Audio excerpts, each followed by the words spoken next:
Nagulat, na-excite, at pinag-usapan sa social media ang larawan nina Diamond Star, Miss Maricel Soriano at ng nag-iisang Chinite princess at multimedia idol na si Kim Chu, na ibinahagi ng publicity and social media head ng Dreamscape, na si Sir Eric John Salot. Kung saan, may caption na, Inay Maricel Soriano and Kim Chu. Dahil nga dito, ay samut-sari ang mga naging haka-haka, spekulasyon, at komento ng mga netizens. At hindi nga nila maitago ang kanilang excitement sa kung anong meron sa kanilang muling pagkikita. Ayon nga sa kanila na, sana magka-movie or teleserye si Kimi at Inay Maria. Yay! Bukto na ba ito? Hehe! Kaka-excite Sir Eric John Salot.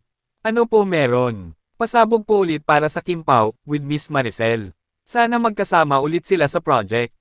Ayon nga sa mga naging reaksyon ng mga netizens, di umano'y maaaring may niluluto silang bagong project o di kaya'y posibleng magkaroon di umano ng part 2 ang kanilang hit drama thriller series, na Linlang.